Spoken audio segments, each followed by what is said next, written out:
Vous êtes de retour sur le plateau de l'Africa Newsroom. Nous sommes toujours en compagnie de notre invité, Michael Osemensa, président du GACIF, une organisation qui représente les Ghanéens en France, ainsi que nos deux éditorialistes, Alfred Chango et Djemal Mohamed Taleb. Place au dossier du jour.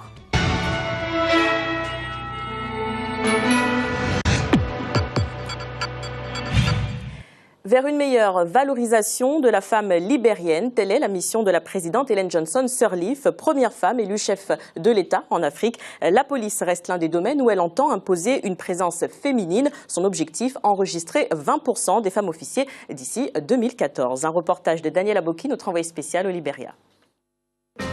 À la fin des conflits en 2003, l'État libérien a engagé de vastes réformes dans le secteur de la sécurité du pays, et plus particulièrement dans la police nationale.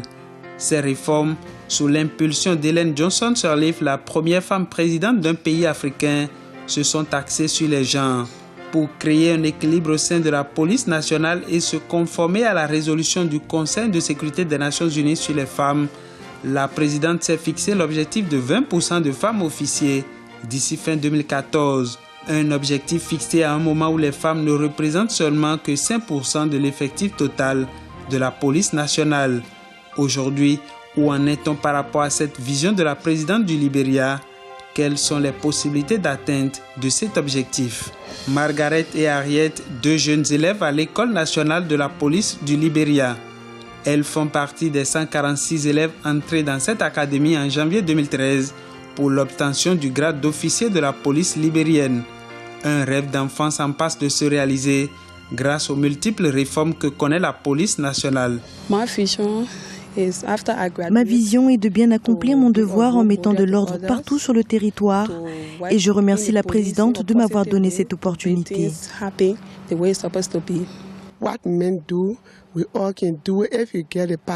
Tout ce qu'un homme fait, la femme peut également, surtout si elle a une passion pour le métier. La femme peut être un bon leader, il suffit qu'elle ait une passion pour ce qu'elle fait. Et la présidente a compris qu'il faut promouvoir la femme et nous disons merci. Au Libéria, la police reste l'un des secteurs ayant bénéficié depuis 2006 de nombreuses réformes dans la question du genre. Avoir une police féminisée, c'est la vision du chef de l'État Ellen Johnson Sirleaf qui consacre son mandat à la valorisation de la femme libérienne. La personne peut être une femme, ça dépend de ce que la personne a en sa possession. Cela pourrait paraître bizarre de fouiller des femmes qu'on soupçonnerait d'être en possession d'objets illégaux. L'idéal serait d'avoir des femmes faisant une fouille à d'autres femmes. C'est donc de bon usage d'avoir des femmes dans la police. Nous sommes très heureux et satisfaits de les avoir à nos côtés. Et il faut noter qu'elles sont d'une grande aide. En 2007, un programme de soutien scolaire avait été mis en place à Monrovia, la capitale du pays. Objectif, permettre aux femmes âgées de 18 à 35 ans d'obtenir un diplôme de premier cycle afin de pouvoir participer au concours national de la police. Des initiatives qui ont permis aujourd'hui de porter à 17,2% le nombre de femmes policières au Libéria. Depuis que l'Académie a repris ses activités de formation en juin 2004, elle a formé plus de 4000 policiers. Parmi cet effectif, vous avez plus de 840 femmes officiers dans la police nationale. Et si vous faites bien le calcul, vous trouverez que le pourcentage est largement au-dessus de 17%. Cette ouverture de la société libérienne aux femmes touche de plus en plus toutes les sphères de la vie sociale de ce pays. C'est le seul pays, par exemple, au monde dont le port est dirigé par une femme. Le Libéria est aujourd'hui l'un des modèles sur le continent africain en matière de la promotion des femmes. Le plus important n'est pas de se dire ce que la femme peut faire et ce que l'homme peut faire également. Moi, je regarde la tâche et le rôle à jouer en tant qu'autorité. Et que je sois femme ou homme, je dois bien accomplir mon devoir pour le bonheur de mon pays. Au Libéria, le droit des femmes passe par une police féminisée. Sur les 146 admis cette année à l'École nationale de la police, 46 sont des femmes, soit 31% de l'effectif total. Le leadership de Mme Sirleaf a beaucoup aidé la police nationale, dont le nombre de femmes officiers ne fait qu'augmenter chaque année. La présidente a mis l'accent sur la valorisation de la femme à travers leur insertion dans la vie sociale de notre pays. Tout ça fait qu'aujourd'hui, dans cette académie, on voit des classes où on a beaucoup de femmes, contrairement aux années antérieures où vous n'aviez rien que des hommes. C'est un véritable pas vers la réussite de l'objectif des 20%. Margaret et Harriet en font partie, mais pour elles, être une femme policière est un challenge qu'elles doivent relever. Lorsqu'un jour je deviendrai leader dans la police nationale, le respect des droits des enfants sera l'un de mes combats. Vous savez qu'ils constituent l'avenir de cette nation. Certains hommes brisent le rêve de ces innocents et je ferai tout pour les protéger car ce sont les leaders de demain. De 2007 à ce jour, les réformes opérées dans la police au Libéria ont permis de tripler le pourcentage de femmes dans ce secteur. Le pays vient ainsi d'ouvrir une fenêtre d'opportunité exceptionnelle pour les questions de genre. Aujourd'hui, le Libéria est en passe d'atteindre l'objectif des 20% de femmes officiers d'ici fin 2014. Mais la question d'une meilleure formation des officiers reste un défi majeur auquel doit faire face l'État pour mieux assurer la sécurité des citoyens du Libéria. Michael Osemensa, quels sont les points qui ont retenu votre attention dans ce reportage? Moi, je pense que c'est une stratégie il faut souligner ou il faut bien observer parce que le Libéria, c'est un pays qui a traversé la guerre. Et puis avant la guerre, c'était un pays qui était très machiste, masculin. Donc, bon, après toutes ces années de guerre et puis la transition à l'arrivée au pouvoir par élection d'une femme, la première femme présidente de l'Afrique, je pense que c'était très sage, cette fois-ci, d'introduire une bonne dose de la féminité dans le système pour réduire les tensions. À commencer par la police, bien sûr. La police, c'est celui qui fait l'ordre dans le pays. Hein, et je pense que cette présidente qui vise à augmenter le nombre de femmes policiers dans le pays est dans la bonne direction. Et ça va atténuer tout ce qui peut être tension dans ce pays. Et c'est dans l'augmentation vers le 20%, parce que bon, c'est vrai que la police, on le sait tous, hein, c'est un travail masculin. Déjà 20% de femmes dans la police, c'est déjà un bon truc, un bon objectif. Djemal, quel regard portez-vous sur cette ambition du Libéria? L'ambition est évidemment bien affichée, on le voit bien dans le sujet, la présence par exemple dans les forces de sécurité, mais la question au Libéria, mais sans doute au-delà du Libéria, n'est pas la participation de la femme dans ces instances-là, parce qu'elles y sont depuis très longtemps. Les Libérias, comme d'ailleurs beaucoup d'autres pays africains, le Sénégal, le Mali et tous les autres, ne sont pas l'Arabie saoudite. La question, c'est pas est-ce que la femme participe. La femme participe. C'est une question de quantité et de qualité. La question, c'est elle participe à combien et dans quel niveau de responsabilité. Et là, on voit que l'objectif affiché, mais en même temps affiché dans un pays dirigé par une femme, donc forcément, la qualité est déjà au sommet de l'État. Et donc cela s'imposera sans doute dans beaucoup des pays d'Afrique. Un pays d'Afrique que je connais le moins mal, la Mauritanie, a par exemple affiché carrément dans la Constitution 20% de participation de femmes comme parlementaires. Aux dernières élections, ils sont à près de 35% comme parlementaires. C'est de très loin, ça peut rendre jaloux de très loin n'importe quel pays de démocratie occidentale. Un poids dans les prises de décision. Parlementaires et pleinement parlementaires. C'est-à-dire, ce n'est pas une espèce de panachage où on met « trouvez-moi une femme pour la mettre sur une liste ». Non, pas du tout. On est sur un scrutin uninominal où il y a un vrai affrontement. C'est-à-dire que la femme comme l'homme s'affrontent pour qu'elle gagne ou qu'elle perde.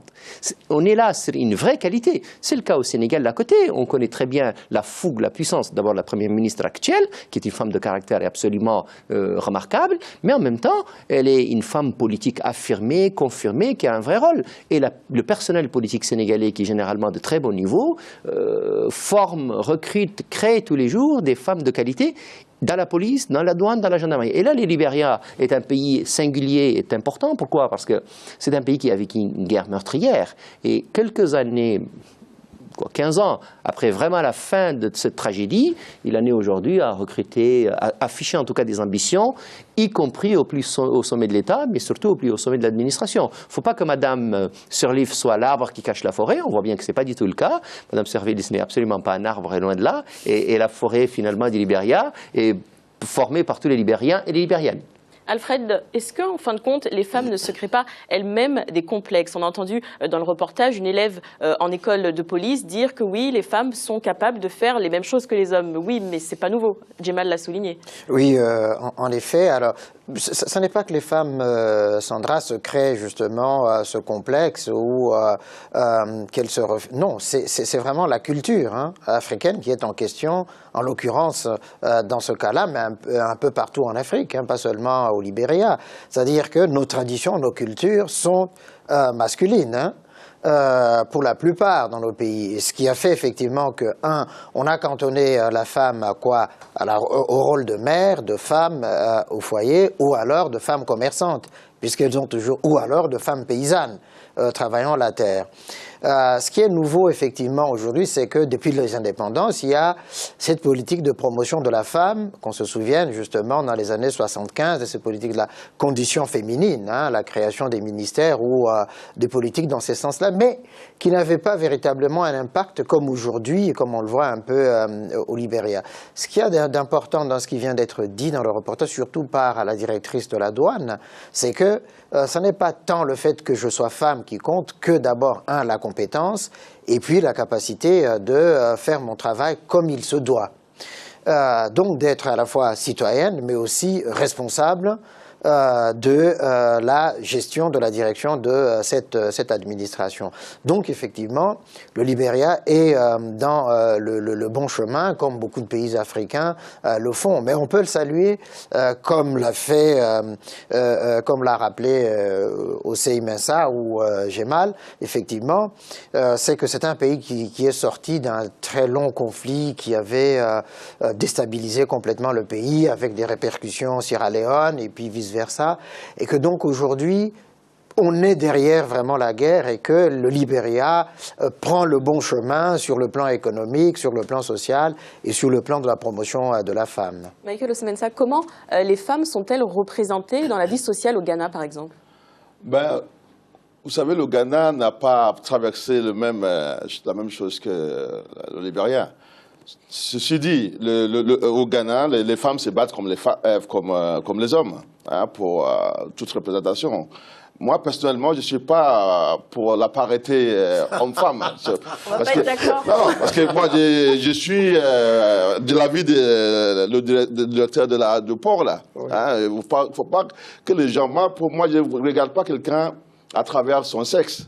Moi, je vois quelqu'un à travers ses compétences. Et dans un pays comme le Ghana, c'est un petit peu comment ça se passe. Il faut dire qu'avec l'émancipation de la femme, on essaie toujours de pousser vers, dans tous les pays, la parité homme-femme. Mais je pense que la première chose à faire, c'est de regarder les compétences. Et dans un pays comme le Libéria, c'est vrai que moi, personnellement, je pardonne la présidente Sirleaf de privilégier un petit peu la femme, de faire monter la femme. Mais en même temps, j'ai dit, un pays comme le Libéria n'a pas le luxe. C'est un pays qui est devenu émergent maintenant. Et il n'a pas le luxe de mettre quelqu'un d'un droit parce que c'est une femme. Il faut que ça soit à travers ses compétences.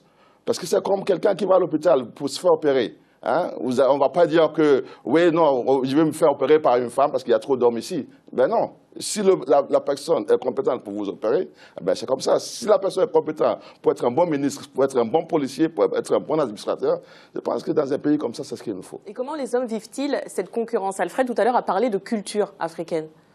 Comment les hommes vivent-ils cette concurrence entre les hommes et les femmes? Je pense que chacun a sa place. Chacun a sa place et on est très complémentaires. La culture projetée par une femme, c'est très, très joli, c'est très belle. Et puis un homme aussi, regardez, aujourd'hui je suis en Pagne, je projette la culture ghanéenne. Et vous aurez eu une femme ghanéenne ici, mais elle serait habillée autrement, et puis ça sera la même chose.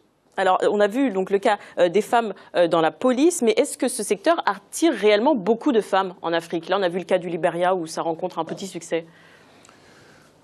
Je sais pas, j'ai mal ou... Je ne dispose pas de statistiques personnellement permettant de m'exprimer de façon claire. Ce que je sais d'expérience et de ce que je lis en général, c'est que il y a une vraie présence de la femme africaine dans l'armée, dans la police et à beaucoup d'échelons de la société en général. Là où je suis moins d'accord avec M. Mensah, c'est que l'égalité, la parité et l'égalité doivent être un objectif.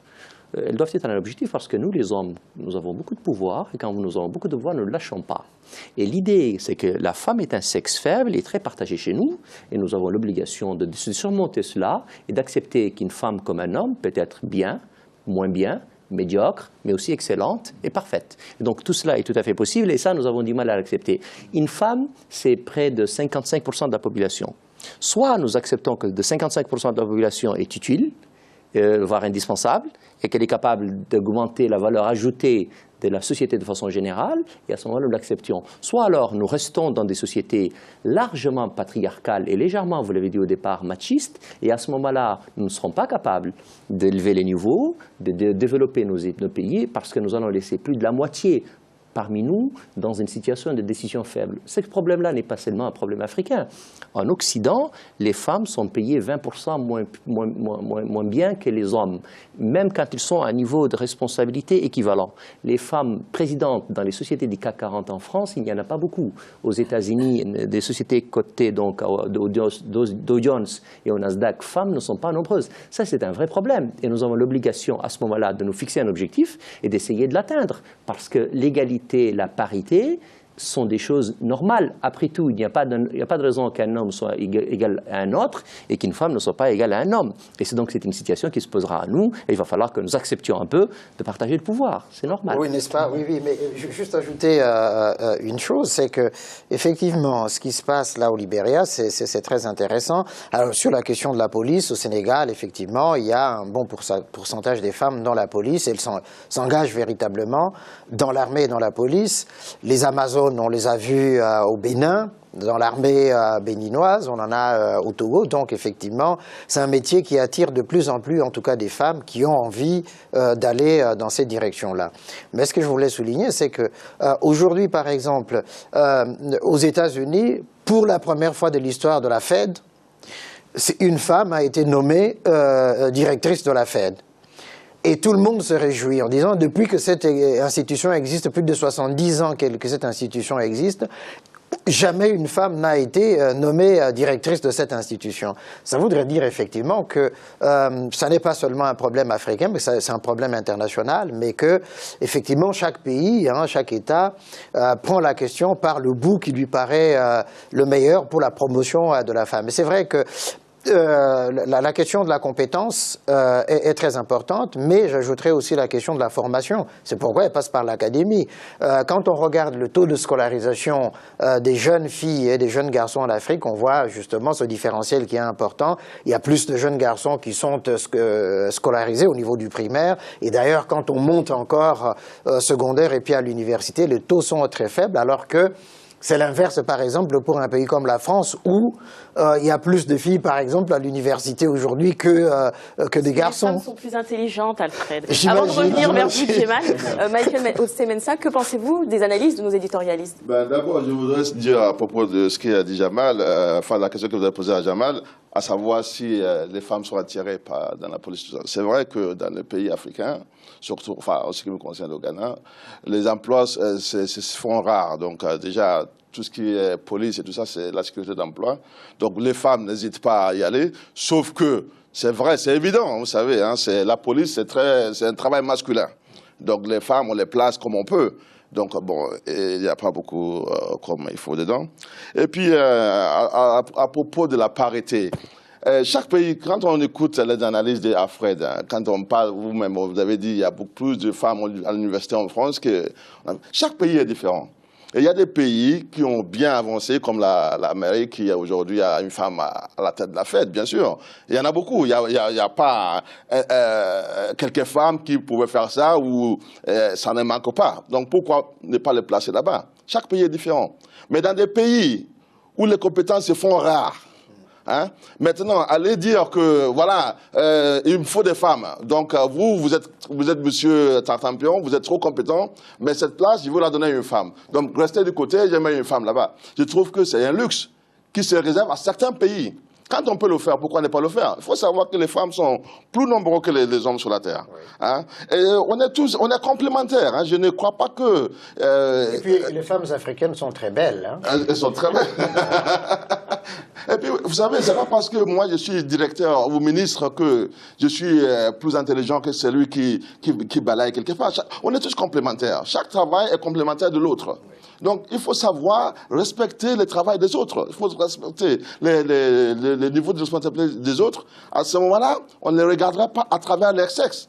Ouais. On va cumuler, on va coordonner les compétences et puis on va faire bouger le monde. Hein. Et puis surtout dans les pays africains, je pense qu'il faut être très pointu sur la compétence que la parité. Djemal, en 2 mots pour mettre un terme à ce débat. Non, en 2 mots très justes, c'est que c'est pour rebondir sur ce que Alfred a dit. Il donne l'exemple donc de la nouvelle présidente de la Réserve fédérale américaine et il dit une femme, c'est un événement. Si c'est un événement, c'est qu'il y a un problème. Et donc sinon, jamais on n'aurait signifié ça. Ça me rappelle juste un exemple très rapide. Quand Harry Roselmack a été désigné au journal de 20h de TF1, on a dit un événement. Non, ce n'est pas un événement, c'est un citoyen français comme les autres qui est devenu présentateur dans le journal. Et alors, parce qu'il est noir, ça veut dire qu'il y a un problème. C'est exactement la même chose. Madame, la nouvelle présidente de la Réserve fédérale, c'est un événement. Non, ce n'est pas un événement. Ça ne devrait pas être un événement. Malheureusement, ça l'est. Merci messieurs. Voici le rappel des titres évoqués un peu plus tôt dans cette émission. La Mauritanie à la tête de la présidence tournante de l'Union africaine. Ce jeudi, le chef de l'État, Mohamed Ould Abdelaziz, a succédé au Premier ministre éthiopien Haïlé Mariam Desalegn. Réunis jusqu'à vendredi à Addis Abeba, les chefs d'État africains ont abordé les conflits en Centrafrique, au Sud-Soudan et en Égypte. Ils soutiennent l'envoi d'une force onusienne à Bangui et réaffirment leur engagement à poursuivre les réformes pour le maintien de la paix. L'Africa Newsroom continue après la pause à suivre notre volet économique. À tout de suite.